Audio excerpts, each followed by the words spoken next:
Yes, also known Avery like a very nice guy, also known as Carlton Banks. Carlton with a K, B-A-N triple X. Carlton with a K, BANXXX. And I'm here with my brother, the co-host, Just Devon. It is just Devon. Thank you. Thank you. Just Devon. We're in the middle. These get released later, so we're in the middle of the beginning of The zombie apocalypse. We don't know what we're in the middle of.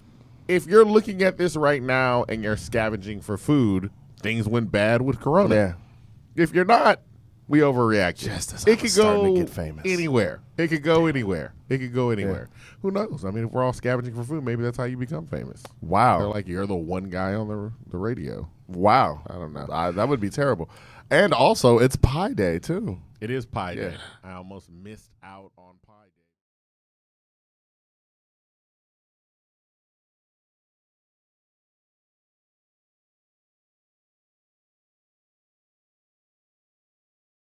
That's true. We all got here. With that being said, once again, I'm Avery, like a very nice guy, also known as Vince McBands, with my brother, the co-host, Just Devon. Boom. I missed the sound effects. We have a couple of special guests in the building with us today. All right, one of them's a boot baby that drops infectious rhymes and sounds similar to the old Cash Money No Limit, straight out of Shreveport. I'm sorry, Louisiana, and also a skilled lyricist with the ability to paint pictures and make you jam out of San Antonio. Boom. A-Lee phrased with a project currently on Apple Music, which means it's currently on your phone, and you should listen to it because it's really good. It's called Sundays at MacGregor Park. Ladies and gentlemen, we have Up Milo and Retro Kash. Yes. Yes. Yay. Gentlemen. How y'all doing? Blessed and highly favored, man. Hey, I'm gonna tell y'all, we stuck inside the house because everybody's quarantined. My days are off, so I be up at like 3, 4 in the morning. And it was one morning, like a week or two ago, Corey Terry hits me up and he's like, "Do you have Tidal?" I was like, "Yeah, sure." And it was like 3 in the morning. I didn't care. I was like, "Yo," I was like, "Yeah, I got Tidal." He goes, "I'm about to send you something. It's 8 tracks." I was like, "All right, cool." So he sent it to me. Dog, I sat and just listened to it at 3 in the morning all the way through. I was like, "Dog." I sent him a text that morning, like, "Dog, this is fire." And then I sent it to my brother, and he's like, "Yeah." I was like, "Oh," I said, "That's dope." I said, "Dog, they in Houston and everything." And he's like, "Yeah." I recorded a first take with him. I said, "Dog, I love to interview him." He's like, "Yeah, here's their number." I was like, "Oh, okay." So yeah, man, we appreciate y'all coming through because that's Sundays at MacGregor Park. That's it. Like that's the one. Like I like that. Appreciate it.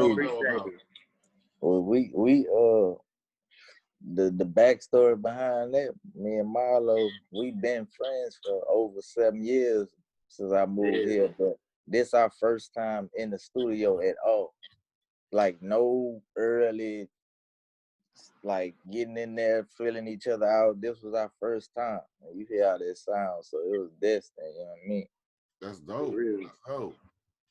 Well, hold on, we was on a track together. Yeah, I didn't count it because it it didn't give that feel. Like we was kind of doing that for somebody, but right, stuff, sure. But I'm glad y'all like it though, man. Like we actually was doing it for the coaching. What we do, we like build cars, so we was like, bro, we need some ride music, and it like kind of turned out into like on some trophy stuff. You know what I mean? It definitely is some riding music, and y'all got the something title. for the trunk. Yeah, for the trunk. Yeah, I got the perfect title because if you're from Houston, you know about Sundays at MacGregor Park. Right. Exactly, it's the lifestyle. It is. We Hey, actually you said y'all build cars? Huh? Yeah. I got a 87 SS Monte Carlo. I'm building. I did it like 3 times. And Milo just bought a Cutlass, my other partner. 84.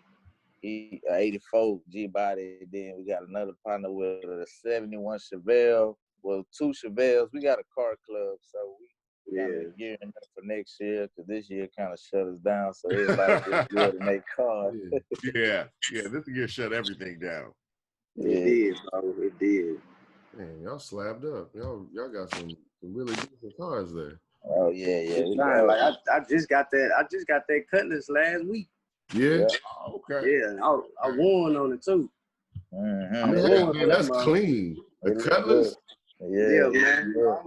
I'm gonna have it pumping and jumping pretty soon. You know what I'm saying? I'm gonna come down. I'm gonna as soon as I get it right, I'm gonna pull up wherever. And I'm gonna park it on 3 wheels. And like, don't take it. Hey, look, I'm trying to fuck it up.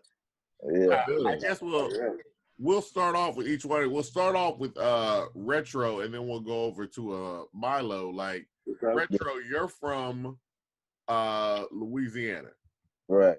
all right? So tell me about how you make your way over to Houston, and just the influence in your life. Like what age do you come over here? Oh, I guess I came. Let me see, 2003. I was going from, I think, the 9th grade, going into the 10th. But before that, like, I'm an Army brat, so I lived in Germany for like 6 years, DC, Oklahoma, everywhere. And then, like, back home, I was kind of getting into shit. And my mom, they had came down one summer. I was like, I gotta do something, because they was about to send me to boot camp, man. I was like really like tripping in the streets, so I had to like make a choice. So we had family I didn't know that stayed here, so they was like, well, just come down here and see how you like it.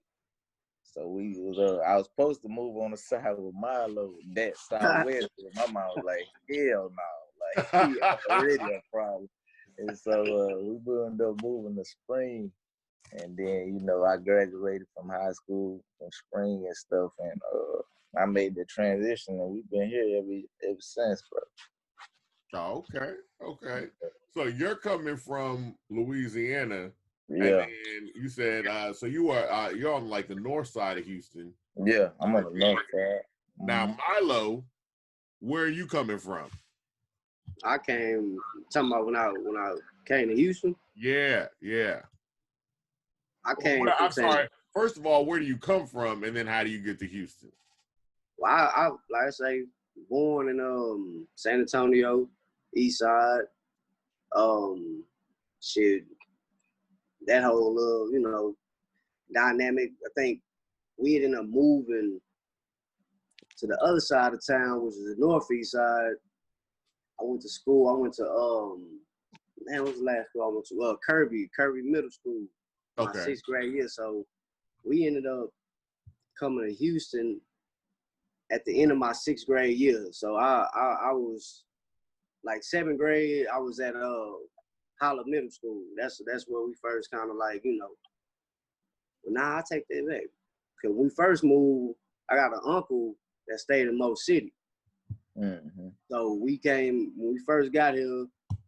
We came to Mo City for a little bit. I don't remember the exact part of Mo City, but it was like, if you went a couple streets over, this the Mo City that we hearing about. And you got this other side. I was like, oh, this shit look clean. My mama, she had her job, and she got a transfer down here. And then, we ended up landing Southwest. First complex we stayed in was Summerstone Apartments. So I think I was like 11, going on 12 when we came out of. And it's been Southwest shit since then. Mm-hmm.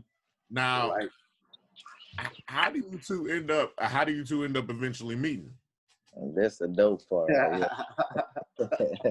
So this is crazy. I want Milo to tell his version. Yeah, for sure.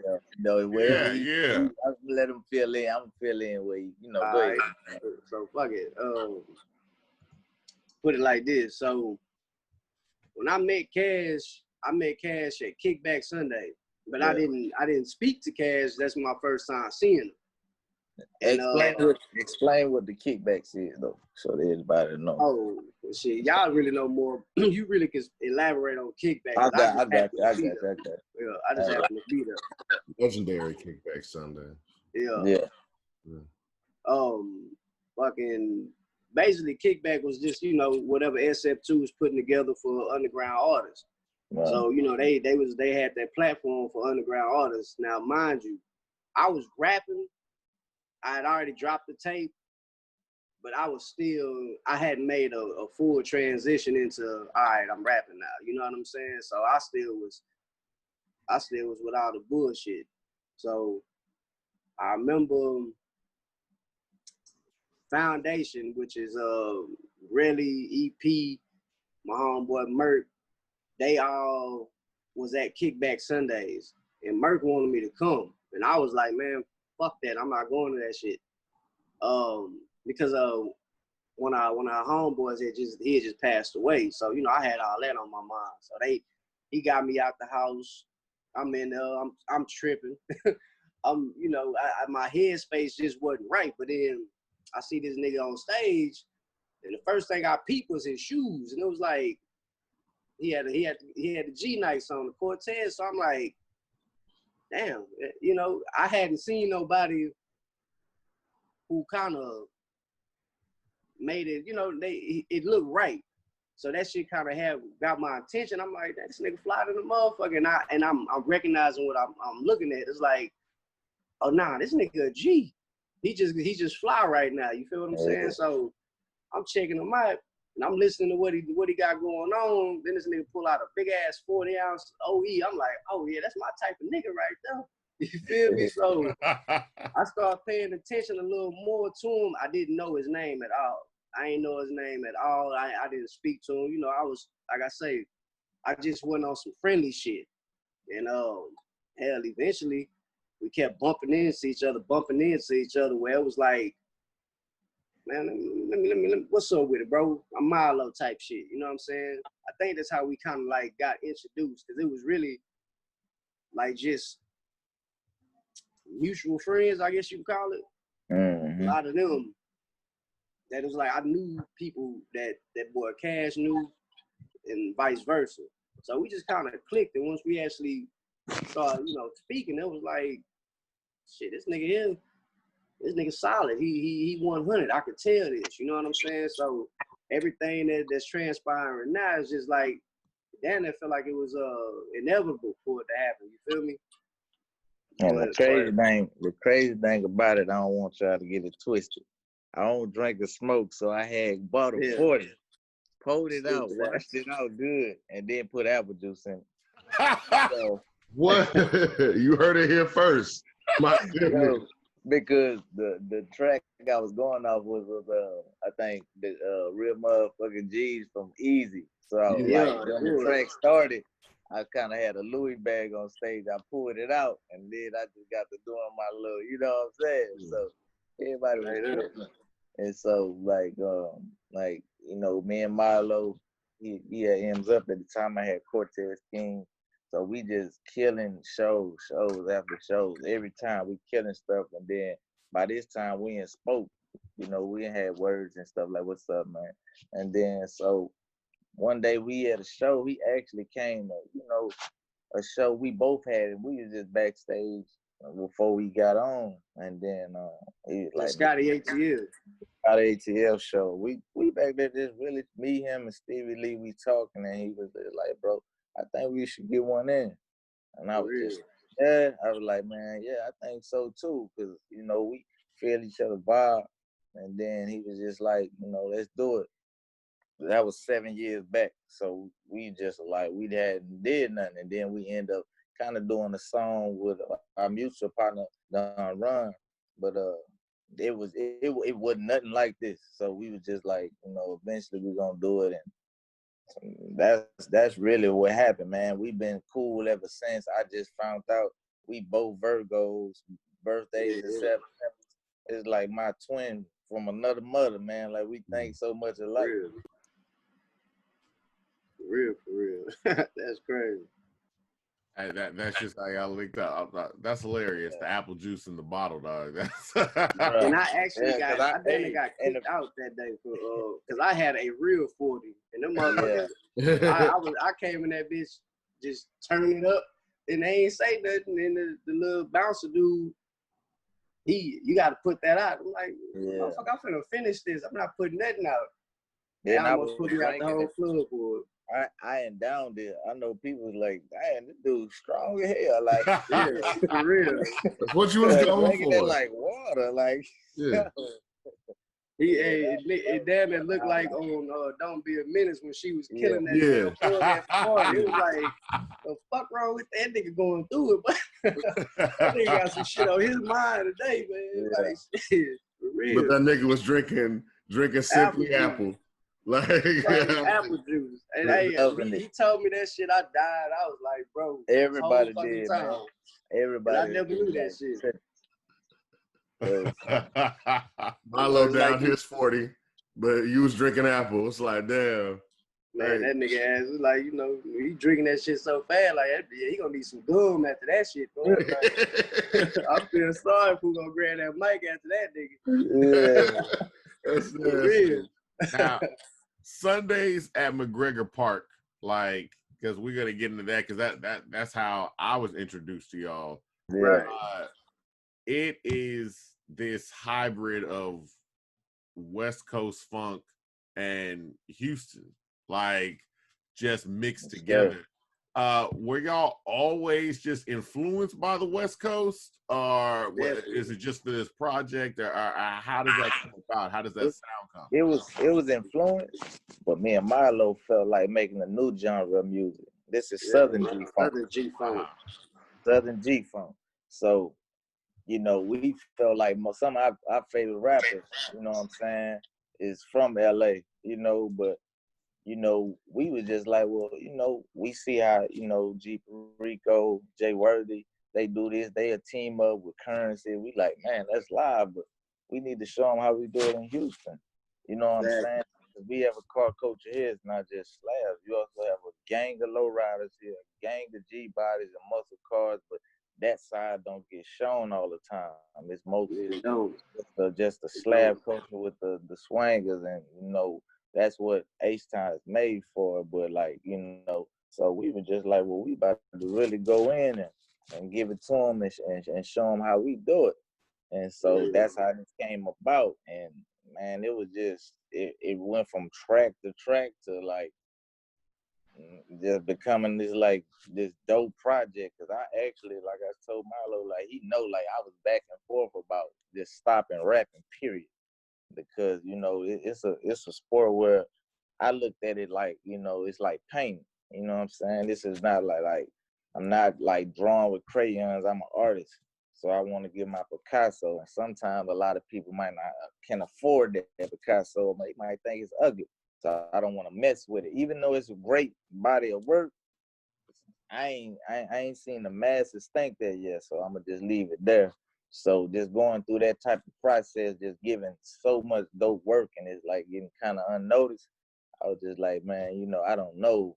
Milo kept staying on me, like, bro, I can't let you do that. Like, do you hear yourself, bro? Like, this is you different.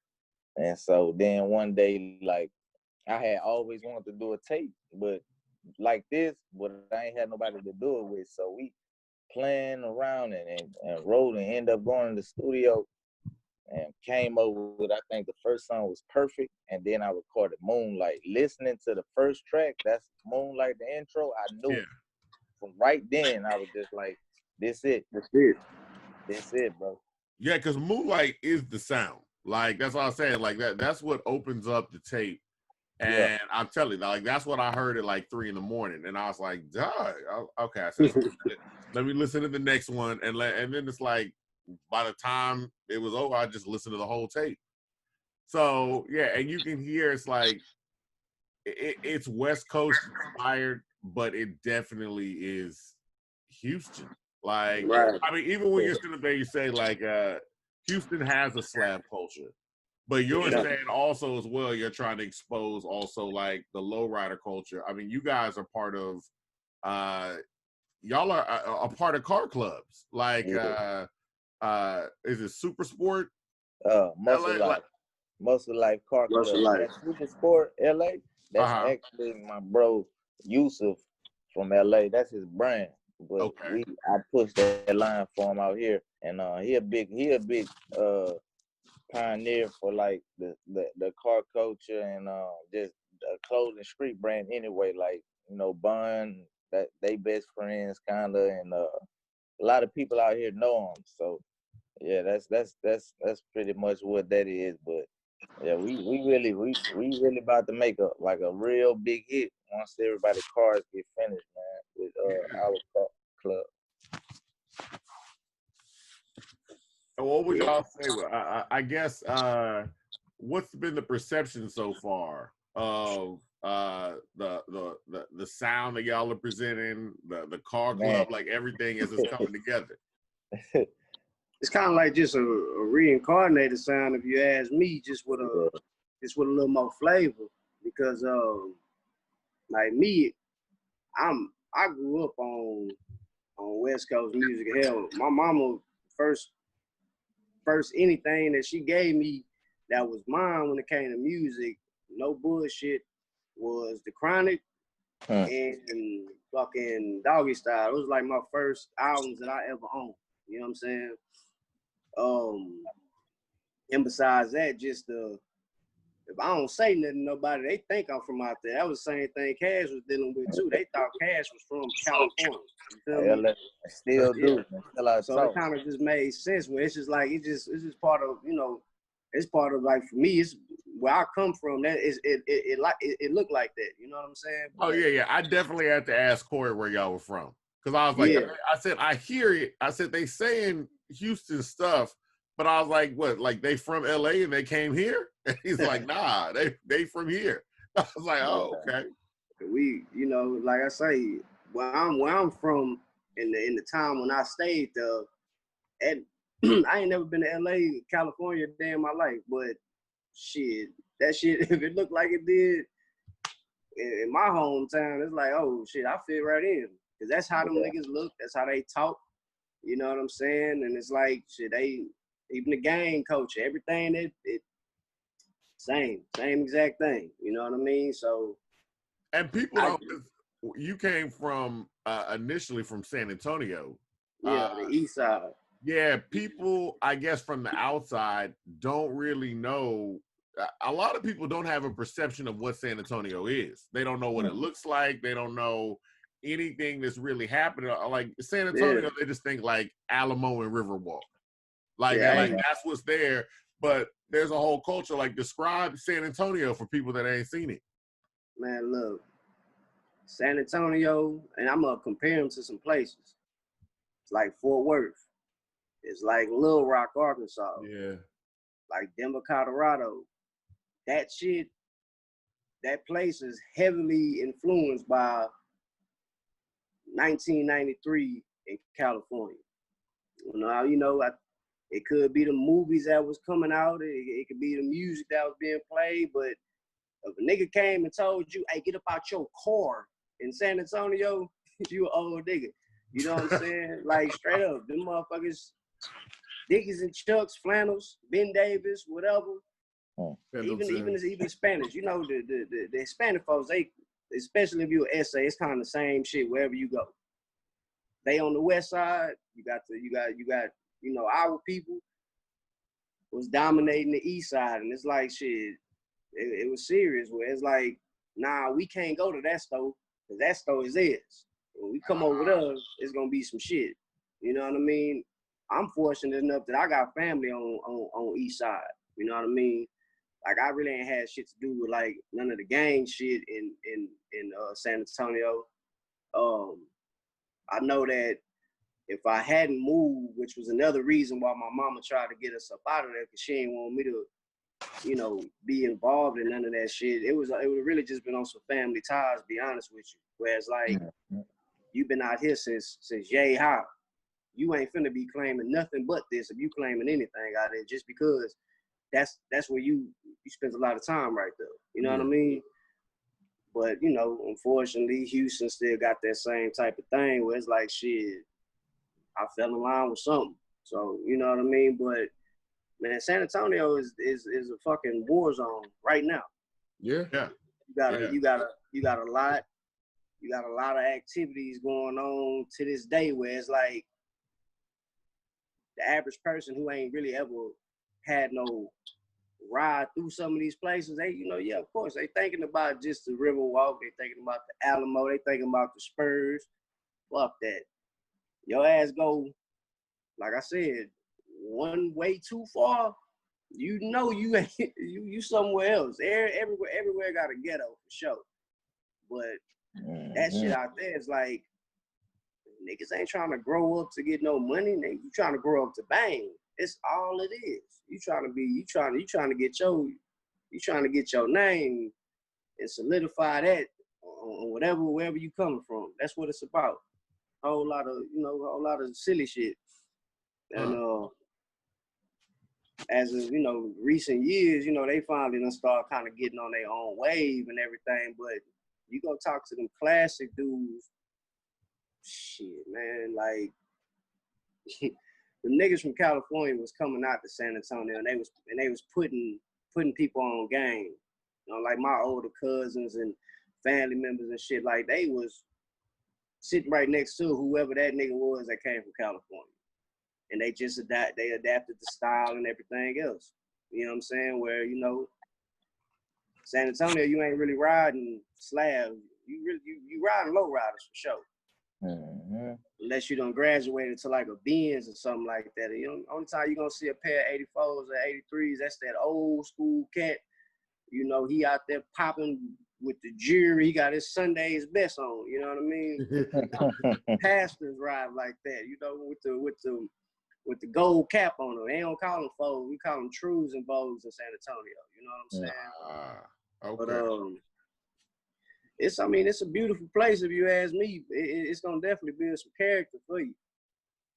Definitely. Where it's like shit out there, you damn they gotta be what you say you is, or they gonna expose that shit fast because you're gonna get put in a situation where it's like, well, he's a trophy now, so we're gonna test that. We're gonna see if I get some points off of him real quick. You know what I'm saying? It's all about that shit. Like I say, DJ Quick, he talked about a situation that happened in San Antonio. Funny thing is, I'm related to the niggas he was mentioning in that song. Those was for real. The whole little situation he was talking about, I heard of that shit firsthand. When I got older and understood what I was listening to, I remember I asked about it. They like, yeah, nigga, that was us. You know what I'm saying? San Antonio is tripped out.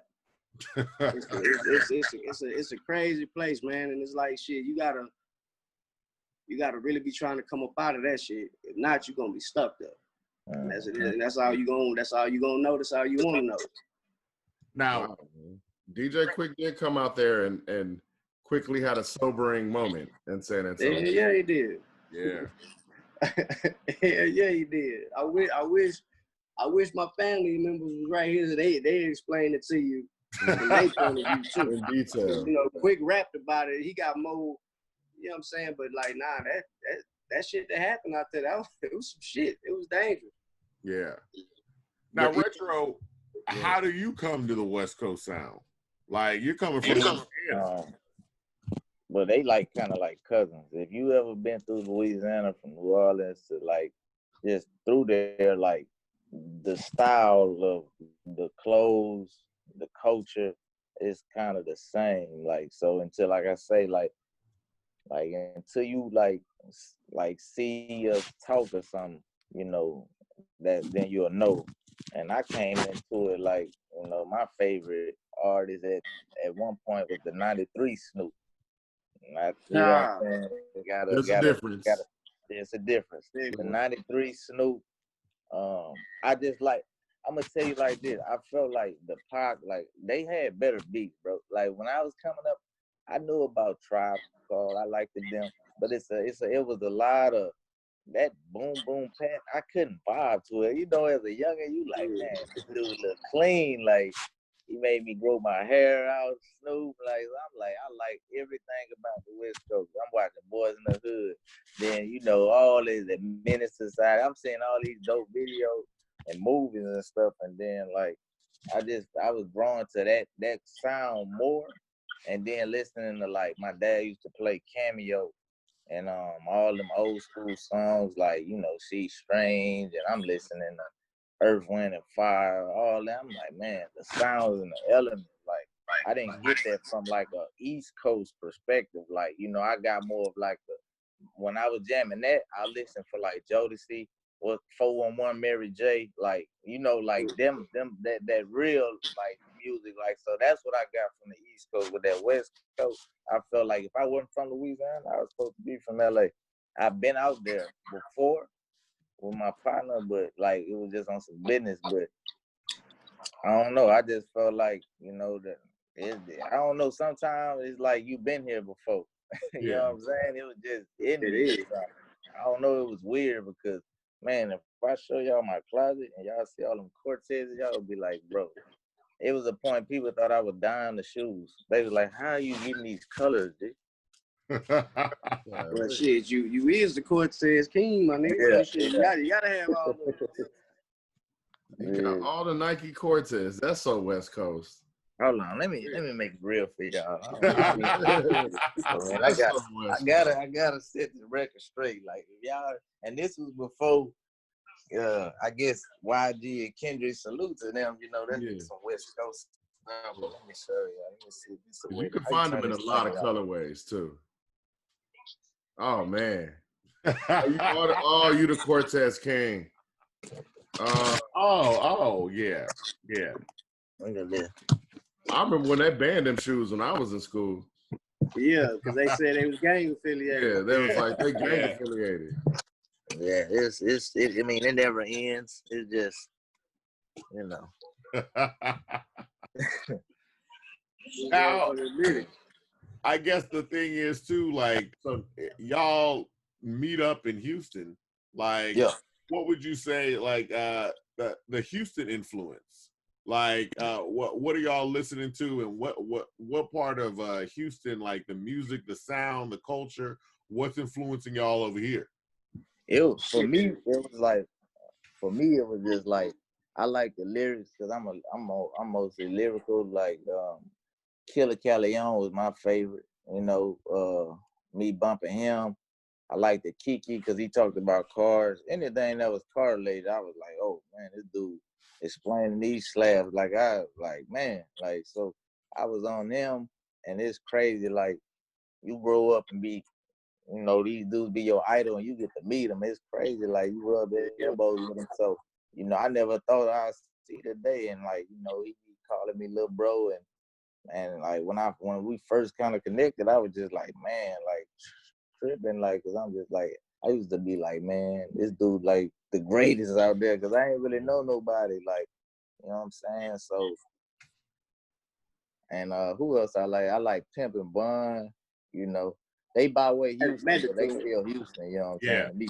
So, but like, you know, that's what I'm listening for. You know what I'm saying? Like I like the what his name was? The Hawk, Hawk and Pat, like the superstar, like I wasn't like super just into like everything, because I know when I first heard Screw, I'll never forget.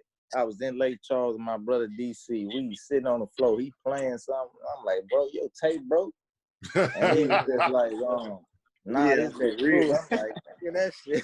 That shit is stupid. Like, turn it off. Like, you know, because I hated that, bro. I hated it. It took me to listen to like R&B music to like it, because I'm like, okay, it's time to smile with the lady. Like, you know what I'm saying? So I was the exact same. I hated that shit, man. What about you, Milo? Well, shit.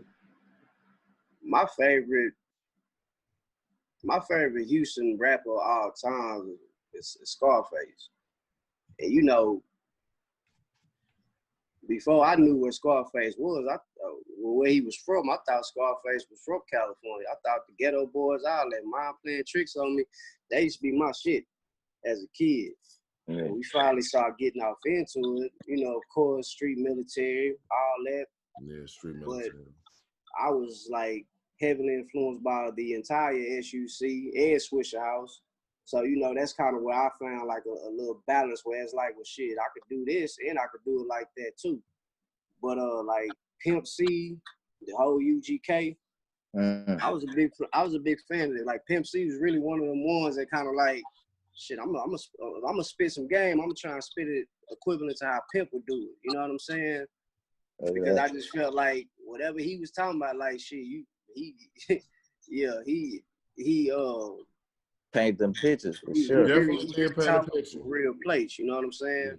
Pocket full of stones and all that shit. Like, you know, but to us, we thought them niggas, even though they sound like they from the South, it's like shit. They whole beat, everything about their music, everything from the '90s as far as Texas to me was influenced by the West Coast.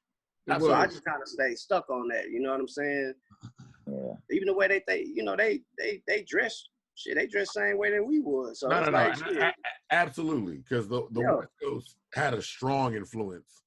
Yeah, they do. That's why Pac was down here all the time. Like, it's definitely influenced heavily. Man, heavy. Like, my favorite rapper of all time though is Snoop. Snoop. Doggy Style Snoop for sure. For sure. And Tupac. I got them both tatted on me. You know what I'm saying? Just so when I look back and I think about music in itself, it's like shit.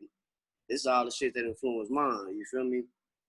Yep. Scarface, all the Ghetto Boys, UGK, Street Military, the entire Screwed Up Clique, Swisher Highs, like all that was my influence in Houston. You know what I'm saying? Because they were still keeping the gangster too. Yeah. And I always just felt like that's important to me. You know what I'm saying? Like I'm gonna relate to that type of shit off top. You know what I'm saying? Especially when it's like, well, shit, I can actually, when we start maneuvering out here, it was like, shit, this they hood shit. This shit look like home to me. You know what I'm saying? So all of that just kind of inspired me, man, for my sound, where it was like, I love the West Coast shit. I love G-Funk music. I love funk music, period. We can go past before G-Funk. Where that shit actually come from. I love that sound. I love that feeling. But whenever we got down here to Houston, man, it's like that player shit. It was like, I could fuck with that. You know what I'm saying? It had niggas feeling like, it had me feeling myself to a point where it's like, shit, I'm finna put it down too. I'm gonna just figure out how I can do it, and you know, not do them, but take what they doing and be myself. Like ironically, like Scarface, for instance. I remember when I first met him at Fitzgerald's, I walked up to him and I was like, hey man, and I told him at the time I was trying to sample Fuck Faces. And I asked him, like, shit, man, I don't give a damn. Like, you know, just if you do it, make sure you do it right. I bet.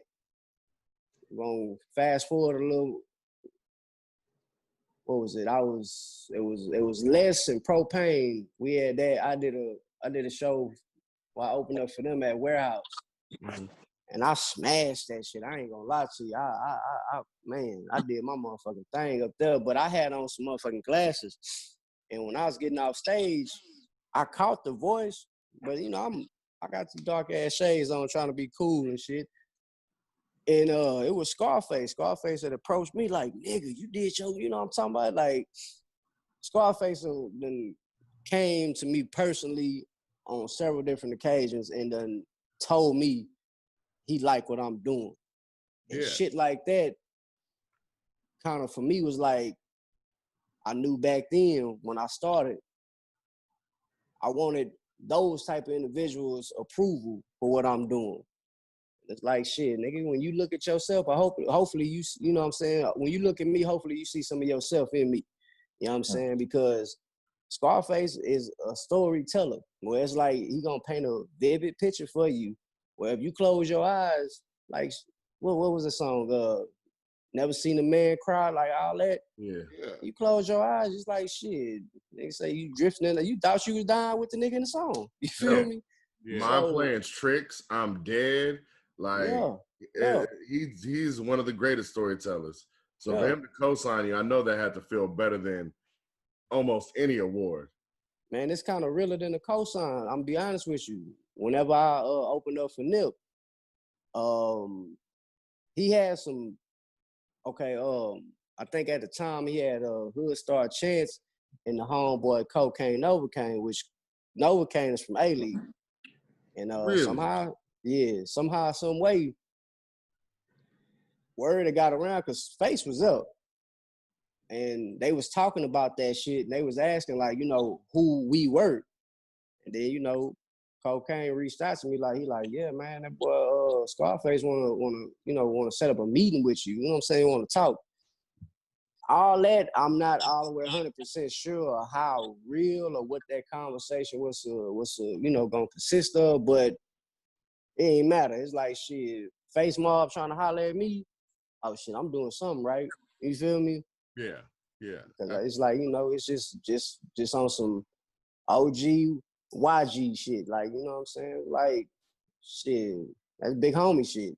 Yeah. You know what I'm saying? Like when you think about Houston on some gangster shit, gangster music, or the closest thing to G-Funk that's gonna be in Houston at that time, shit, it definitely was. It definitely was the Ghetto Boys and all that shit. You know what I'm saying? Willie D really, really will, to my understanding, really knock a motherfucker out here too. You know what I'm saying? He Oh living yeah, the yeah. village. You know what I'm That's saying? true. So all that type of shit was always important to me, man. Where it was like I liked how real it was. You know what I'm saying? Especially if I could relate to it.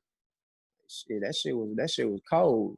The older I get, the more I start understanding like a bunch of what the SUC really was about. You know what I'm saying? UGK, Pimp C. I don't give a fuck what nobody say. Pimp C gonna make you want to go pimp a bitch, or he gonna make you want to get some money. I'm with either one. Put it in my pocket. You know what I'm saying? For real. So it's all the game that they was giving. You know what I'm saying? So it's like shit. When I write something down, I really don't be having nobody in mind. It's just the way that beat gonna make me feel. It's like I'm gonna have to pull this out of a real place or a real situation, and it's like shit. I'm gonna just dominate from there. You know what I'm saying? But just gangster shit, man. That's just me. Now, retro. Yeah. Like, tell us about. I mean, the tape is called. The tape's named after MacGregor Park. Right. So tell us why. I mean, how y'all come up with the name of the tape and that influence. Because I was like, once my car get done, I'm about to tear their ass up. Yeah, for real. And I already Shut knew. it down. I was like, everybody coming there with it. I like that. They poking and all that. I'm gonna make them want to buy this car though. But For real. at the end of the day, I was just like, we needed a dope name. We was in the studio. And, I think Milo said we should call it Perfect, which wasn't a bad name either because the tape is perfect to me in my eye. And so, but I was just like, nah, I feel like it needed a little kick to it. Like, you know what I'm saying? Something that's different. And then I was just like thinking, and I'm like, what do everybody be doing? And what will I do if it was me? And then I thought of like in a consumer, I was just like Sundays at MacGregor Park. And then at first it was just like, what you think about Sundays at MacGregor? Sunday night at MacGregor. Sunday night, yeah. And I was just like, nah, because we don't want it to end like it's one night. We want them to know like this is what happens, when you come here. So that's how the name came about, Sundays at MacGregor Park. Like from just thinking about the car culture of Houston and really what we can kind of open up and put eyes on our city, you know what I'm saying? Being, this is my second home, so I was just like, I really wanted them to understand what go on here. You know what I'm saying? For the people that don't know, what exactly happens on Sundays at MacGregor Park? So Sundays at MacGregor, you liable to see, low riders, they 3-wheeled up, you can go check them out, look all through the interior. You like, for sure, slabs coming through every color, every line from the red, the green, pink, purple. I got homies in a lot of lines, plus Milo do too. So, they for sure gonna be out there showing out, popping the trunk, doing their stuff. And then I got people from the boot out here, and there's people from like a couple homies from Miami. They got they donks on big wheels. A couple of artists we know. Slim got some big wheel cars too. Like, so you're gonna see a couple big square body Caprices on 6s, 28s. So if my whole thing was to bring light to the big wheel. That's me all day. Like, I'm 28s on C10s. I'm big wheel, with that motor. Like, I always liked that stuff. Milo, he low, but he gonna also, get him a big wheel too, so he can ride with me. You know what I'm saying? But I got it. It was just a joy for like cars, and like I say, we just wanted to get a city something different, man, something dope. I feel like nowadays everybody sound the same. You either from my city, you gonna sound like Young Boy, or Boosie, you know what I'm saying, or from down here or wherever. Like, I just feel like the whole game shifted to auto tune, and everybody just like sound like a one big ass song. So we just wanted to set ourselves apart from that, and the result we got from even with the females and everybody who listening, they was like really like, bro, this is live. Like, and I feel like that's what we want to bring. I feel like everything we set out to do with this project, we gave y'all a project. When the last time y'all heard a project? Yeah. You got songs on the radio that's one verse and a hook. Game and things, bro. Like, it's crazy. Game. It's a different That shit game, is crazy. bro. Like, and so, like, to hear people say that, like, they was like, bro, y'all really gave us a project. You know what I'm saying? And I'm standing on that. I feel like we, from artists, no disrespect to nobody, we had the best project this year. Where you don't have to skip a song. Yeah, exactly. They having to skip nothing. You press play and walk away. Yeah, Press play a couple times. Press play and walk away. No, that's good. Now, I guess, and I'm hearing a lot about the car culture and the different car cultures from different cities and how they all kind of come together. What was it about? Because both of you guys, if you go check your Instagrams and everything, y'all are heavy into cars. Like that's just it. What is it about that car culture that excites you and brings you to it? I want Milo to talk on it too. I feel like, to me, dealing with what we dealing with, my goal was to set out because we want to do some big stuff for the city. We gotta, we don't want to like give it away all the way because we want to, we want to demonstrate it where it look real, where it's shown. But cars bring Black people together, any race together. If I come out with a stock 69 SS Camaro and I'm just driving, I remember being in my 87 when I did it the second time. I'm at Kroger's grocery shopping, and I'll never forget. I cranked it up. It was pearl white with maroon radish stripes. I'm getting in it, and then this old white dude came by, and he was like, "This your car?" I was like, "Yes, sir." He was like, "It's a nice fucking car." I was like, he walked around, and he was like, "You mind if I can I sit in it?" I was like, "Go ahead." So mind you, I got groceries in my little thing, and I'm just like, he's sitting in the driver's side. He just grabbed the wheel and he was rubbing it. He was like, "Man, I used to have one of these." I was like, "Yeah." He was like, "Man, I like what you did with it." I say, "Thank you." And I remember, man, my old lady, we'll be riding on 1960. I never put 10 on the old school. They got to see me.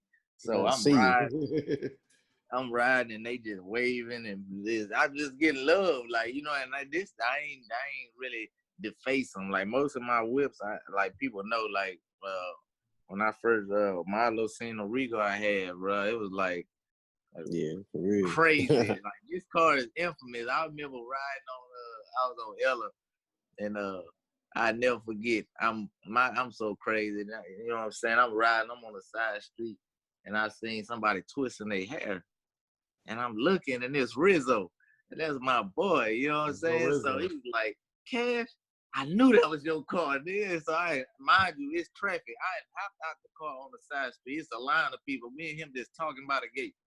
the police pull up. What are you doing? And I'm like, oh yeah, all right, Rizzo. And I got in my car and like I took off.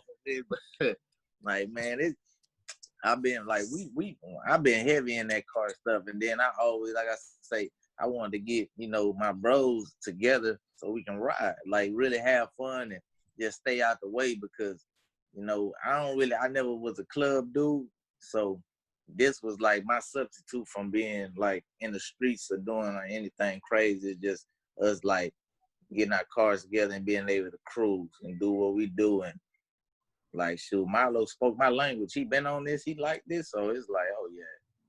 Now, what about you? What about you, Milo? Yeah, what got you car? into the scene? Yeah. Well, shit, it's really my first car. Like, my first car, I had an 87 box Chevy when I was like 16. I was the only youngster riding like that at the time. I ain't never been into none of this. The new cars is cool, but that's not, like I told Kash, you could put a 63, which is my favorite. You put a 63 Impala and a full AMG 550. They ain't gonna give it to me. Like, nah, fuck that Benz. I don't want that shit. You know what I'm saying?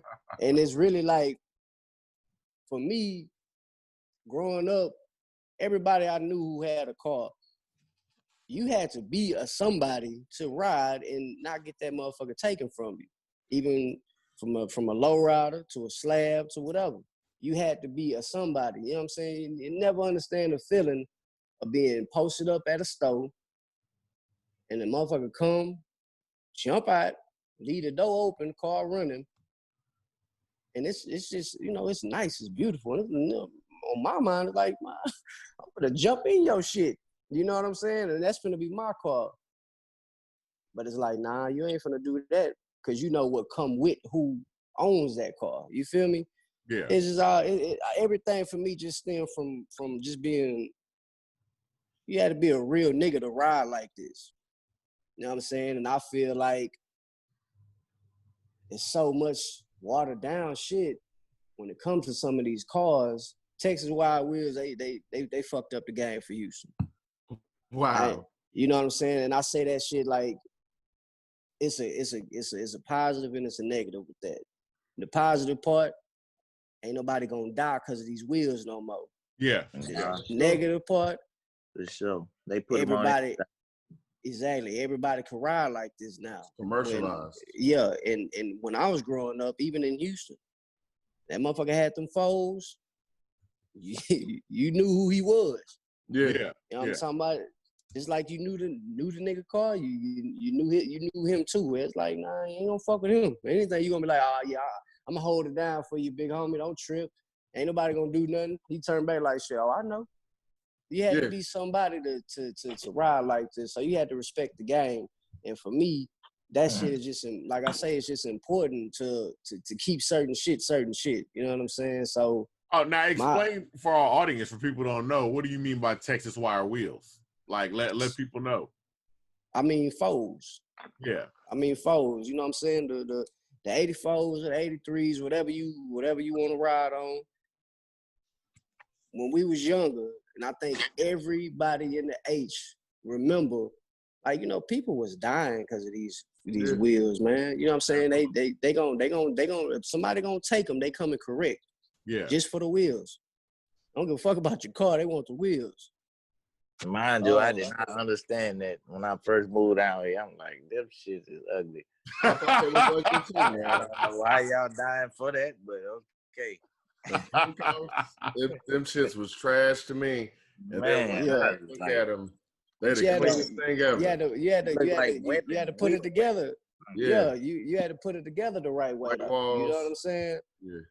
When you put it together the right way, like if I'm gonna do a slab, it's definitely gonna be some old school shit. I no disrespect to like Power Wall and all how they doing it with some of their cars, but it's like, nah, I don't need nothing slab ready. I need the actual slab. You gonna have to put in some time and some effort into every part of this car.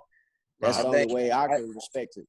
I think like you just gotta be a car lover. Like I'm the type like And I was blessed to just be, a hard worker. So, before I got my Charger, I was gonna get the Porsche. But like I say, I'm not a dummy.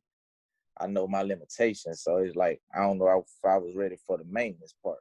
So Shit, that's besides a that, bill. car, like, cause I'ma still get it. But besides that, I never liked that a Lambo. You can give me that car, I probably wouldn't. I'll sell it. Like I wouldn't drive it. I don't like race. I don't like nothing like that. Like my girl had to make me get a up to date car because I was about to buy another Cutlass and then put my 350 in that mud and be driving it on rims to work again. Like I was fine with that. Like I'm cool with like that. So it's just like once you get into like just that love for the cars and it'll consume you. It'll take over. Like y'all seen my phone mentions, bro?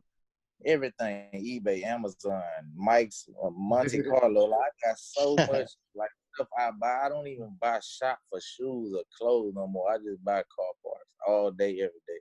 And I told Milo he gonna end up just like that. Like with this colors he about to do, he gonna just get so cheap. Because you got to be dedicated to it, man. You know what I'm saying? You got to be dedicated where you want to see it come to life. That whatever that image is in your mind is like, shit. I got to put this together. You know what I'm saying? Yeah. Every car, with the exception of two, every car that I've ever owned has been a classic. I remember, like I say, first one, 87 box Chevy. After that, I had a 9-1 Fleetwood, and I wasn't thinking about doing no folds. I was trying to low ride that. I think I had a DeVille at a point in time, and then I started moving up to like the LeSable. My last car I had was a Charger. You know what I'm saying? And them cars is cool, but it's like, shit, man. I'm riding the traffic. I'm sitting next to a motherfucker. His shit look just like mine. Like, man, fuck that. You know what I'm saying? Like, I had a Charger. It was like you pull up, you see your Charger like 4 times. I had a gold one. Exactly, bro. So it's like, you're not gonna see that with the old school as much. Yeah. And I think some of it too for me come from just being a kid. Like how they got, you pulling up to like the park, of course, in San Antonio, they did that shit. But we had a street, it's called Military Drive. A lot of the Chicanos was dominating that, but all up and down that street was nothing but low riders. And I remember riding, it was in my mama car. I remember this motherfucker coming down the street it was like 64, scraping the fucking bumper. You just seen the sparks coming off of it. I'm like, oh, I'm doing that. I'm doing that shit. My mama cussing me out like, you ain't finna be, nah, shit. You got me fucked up. I'm finna do that. You know what I'm saying? Because it fit me like a tailor-made suit. You know what I'm saying? Yeah. I look like I'll be jumping out of a low rider. Yeah. Just by the way I dress. Yeah. Yeah, you feel me? The narrative with that boy, who he remind y'all of? I told him, if this was a movie, I was Trey. Cube, baby. I was Trey. He was Doughboy. Hey, because I was like, the good dude from the hood, and he was just like, he was like Cube. Like, and I told him on a picture he posted.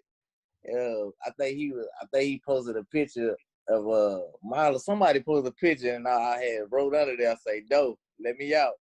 that was that with Corey. Corey posted that shit. Yeah, Corey posted the picture. Yeah. Nah, but see, and it's crazy he say that because I'm not gonna stop fucking with cars until I can do the same exact car that nigga was driving on Boys in the Hood. The same exact everything. Only thing gonna be different, how his shit said Mac Daddy on that plate, my shit gonna say Doughboy. You know what I'm saying? My mom almost whooped my ass because I kept watching that movie for the car. She like, I'm gonna stop making you watch it. I'm gonna stop letting you watch this movie if that's what you want to do. My mom was trying to keep me about this shit. It's like, mama, some things I'm not acting like this. That's just who I am. Yeah. You know what I'm saying? She supported now for sure, because she still did her part. Where it's like, nah, I ain't that far off the deep end. I'm still decent. I just got some. I'm a man, but I'm a G. I gotta remain that regardless of what I do in life. So, you know what I'm saying? Like, I love it. I love the idea of a car. You know what I'm saying? Like, shit, I can't wait to pull up on next to a motherfucker in the Benz and be like, oh, yeah, your son want to come. He want to ride over here though. You know what I'm saying? Pull up. I'm gonna let him hit. Pull up over at the gas station. I'm gonna let him hit the switch. He make his choice. You feel me? Like it's and if you ever hit a switch, just that excitement, just that adrenaline you getting off that shit, man. Hey, it's crazy, bro. It's crazy. I love the whole idea of it, bro. Like I got that Cutlass. Now fucking with Kash, this is like the first time I really want to go and swap the motor out. I want some power in there. Normally it's like shit. I just want to cruise. I just want my shit to look right and ain't gonna break down on me. He told you you're gonna wind up putting all this money into it. Like he just said, once you start, it's not gonna end. I'm looking forward to it. So look, that month. Hey, you got to think of it like this. And we're gonna talk about it from a business standpoint, right? We can talk about this motherfucking chain. It's a custom, of course, but when y'all was mentioning the when they bombed when dumbass Trump that did that stupid shit. Yeah. What people don't understand is the price of gold started rising. So it looked good, but it's an investment. That means I ain't saved the money. I'm wearing it. You know what I mean? So with the car, just how my shit ain't ready. Cash shit ain't all the way ready. Hey, what's up, bro? Can you pull your car up? Nah, fuck that. Nigga, I get my shit ready. I'm gonna make it where it's like, this mine, but you got access to it for a small fee. Yeah. You know what I'm saying? So all of it to me ain't nothing but a smart investment. It's long term, and I'm investing in what I like, but I can get some money off of this shit. You know what I'm saying? So that got a lot to do with me when it come down to like a financial standpoint, where it's like, everything I put in that car, I'm gonna get my money back for sure. And that's a big thing. People looking for cars for videos and all that other kind of stuff. If they're looking for a certain kind of look, there's always, in cities like one particular spot you go, like they know people that can come out there, and if you've invested, absolutely. Exactly. Yeah, it makes sense. Put it on the market. Cornbread Red, I mean, everybody sees his, so it's like they put him in videos, and it makes sense to make something of your own because, I mean, I like Mercedes, I like BMWs, but of course, we all do. I've seen 950, 750 BMWs. I've seen so many white 750 BMWs. There's nothing special about it. Like right. A Cutlass? How many Cutlass do you see? Done the right way. Done the right way. And then you're not about to see the same. Like you replicant another dude that and you don't know, that's almost impossible, bro. That's like finding $1 million on by your door. Like you're not about to do that. So that's why those cars are so valuable, and people really, gotta take heed to that. Like me and bro, like my people with the Chevelle, we really trying to do this the nip way, like, you know what I'm saying, on some independent stuff, because I got plans like since high school. I wanted my own custom shop. I had the name for years, and I'm gonna get it. Like it's called Most of Life Customs, and that's gonna be for just cars like such as, like, if y'all ever got some old schools and y'all needed them painted, I will be in there painting. Even though I'm a rapper, come bring it through there. I'm gonna spray on, get you right. Motor wise, I get you right. And then for the luxury cars, I'm gonna have Most of Life luxury cars and trucks, and that's something that Milo and Slick, we gonna kind of all be like business partners on, like, but and we have no kickbacks where everybody pull up to the shop, we barbecue slabs, everybody welcome. We just want everybody to come have fun, so they'll have another place besides MacGregor if it's not Sundays, but y'all can still pull up on a Saturday and come kick it with us at Muscle Life. You know what I'm saying? Yeah, for sure. That's the plan. Absolutely. With that riding culture that y'all got, you say you like a lot of riding music. Tell us about your album out right now. Like, it's mostly riding music, is it not? All of it. Like, my favorite track on there, it's probably Moonlight. Yeah, I like all of them, but Moonlight and I'm starting to like jam Respect the Game more. Respect the Game was a cold one. Yeah. For me, it's definitely Two-Seater and So Real and Perfect. Oh yeah, yeah. So Real is that's my joint. Yeah, it had to bring it back. Hey, had to bring it back, man. Like that song to me definitely was for A-Sound. Yeah, we had to because I feel like what y'all was saying in the beginning, that's why we did So Real. Because they was like, man, this Cali influence. I said, okay, but we about to show him, like when he was saying, bro, you could definitely hear Houston. We wanted to make that known. Like, yeah. Houston, Louisiana, The gumbo California. Like I said before, ain't no fun 2020. You know when you hear a song and you hear the sample and you kind of predict where the sample's gonna go. And 9 times out of 10, it goes there. I was like, all right, this is where it's. Oh, wait, no. Yeah. It's jam. Hey, how we freaked it, like how I did Corrupt Part and then I did Snoop. Yeah. It take OGs like y'all to know that though. Yeah, absolutely. Exactly. Like that was tough. That's tough. Yes. Not bad. So what are we expecting from y'all? I mean, the tape just came out. So what are we? I know y'all want to push this for a while, but tell me some of the stuff that y'all want to do in the future. Man, we already got part 2 done. Oh, okay. So y'all moving. All right. So y'all got the second one already. Part 2 it's better than the first. Oh, okay. Way better. Okay. Way better. It's better than the first, and plus, like we got some tricks up our sleeve as far as video goes for MacGregor. Y'all really not gonna see this coming. It's gonna really fuck y'all head up when y'all see this shit, man. Like, you know what I'm saying? We gonna actually. It's kind of like the same thing we talking about in the project. You know what I'm saying? It's like, shit, we're gonna just really bring it to life. You know what I mean? Like, we're gonna bring the whole thing, the whole experience.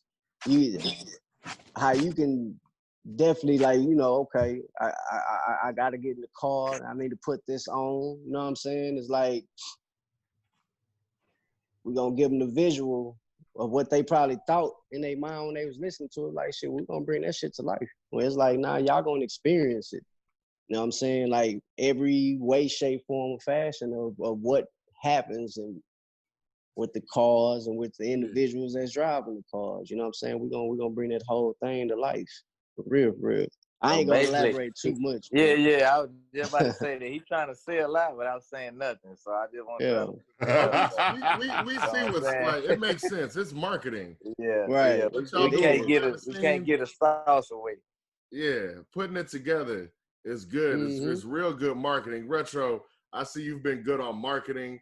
Both of y'all been good on marketing, but Retro, I've seen you've been really out here for a while as well. You had a song with Meg Thee Stallion as well? With Meg? Hell no. I was gonna say, damn, that nigga's supposed to be on right now. I had like this actually I got my original page. It was like a lot of followers on there. If y'all search the name, it'll still pop up. I lost the page playing and messed my email up, and I can't get in there. So I made a new page, the 87 SS Kash.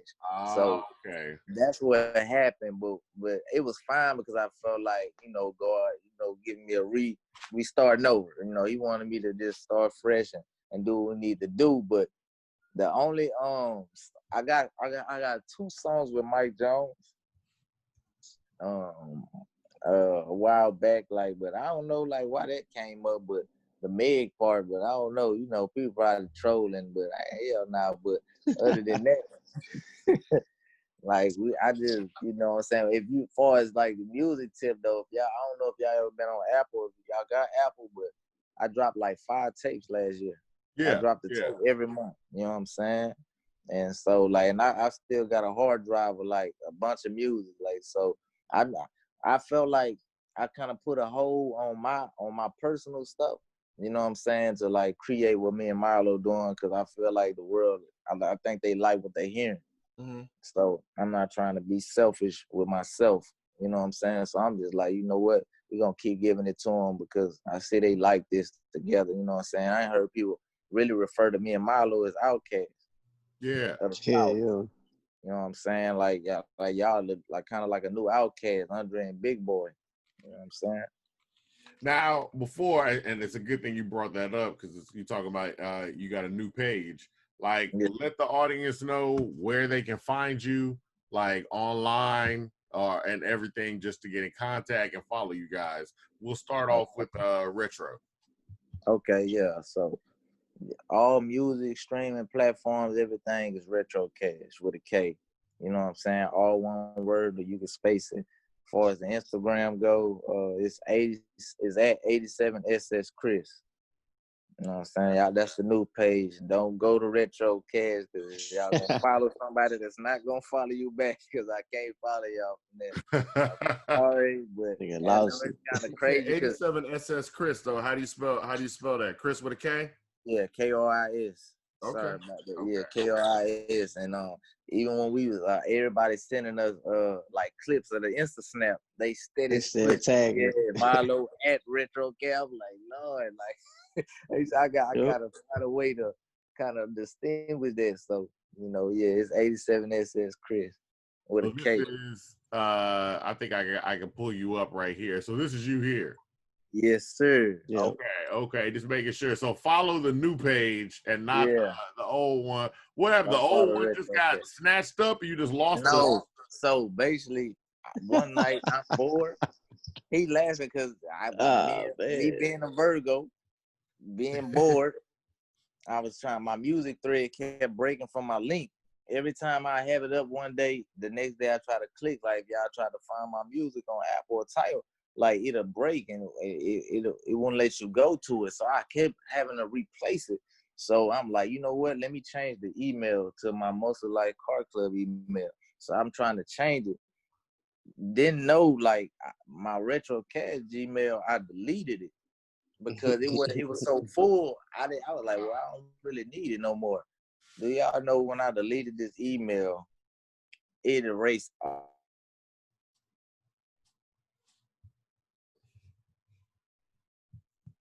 to get the Retro Cash back, the email gone. So how am I get the you know what I'm saying, the Instagram? So, bro, it was just a big mess. Fucking up. You know what I'm saying? So, you know, that's the new page. Y'all can follow me though. It's all right. Okay. And then Fucking up. Milo, let them know where they can find you. I'm at M's Up Milo everything. That's @MSUPMILO. Yeah, exactly. That right there. If you go to fucking Facebook, type that in. If you go to Apple Music, title any of that. Hell, if you Google it, all that shit gonna pop up. It's definitely M's Up Milo. All right. And then before we get out of here, I mean, just, you know, letting the audience know and letting your fans out there know, just one last word from each one of you. I just say, yee. I want that everybody word. to know, even y'all, man, we appreciate the interview. We appreciate the support. Yeah, for real. Everybody from, like, you know, our family in the Bay, from Sway, all our Yusuf in LA, you know what I'm saying? Everybody in Houston, man, that really just enjoying this dope music. We appreciate y'all, bro, because, you know, we ain't see this coming. We just really just trying to do something dope that we felt like we like. So, we thank y'all, man. Thank you. Yeah, for real. Shout out, and much love and appreciation to y'all, and even the homeboy Corey for setting it up like that. Because you know he really was that link right there. So Oh yeah. much love, man. We really appreciate y'all. Straight up. All right. I'll let Avery just go ahead and close Once us out. again, man, it was a good day. Big shout out, like y'all said, the friend of the show, Corey Terry. One of where's he from again? One of Delaware's own. Finest. Yeah. Delaware Punch. Great dude. Delaware Punch. Yeah, Delaware's. Yeah. I thought he was going to Delaware Punch me when I first met him. Delaware's own. That's my boy now. Corey, Yeah.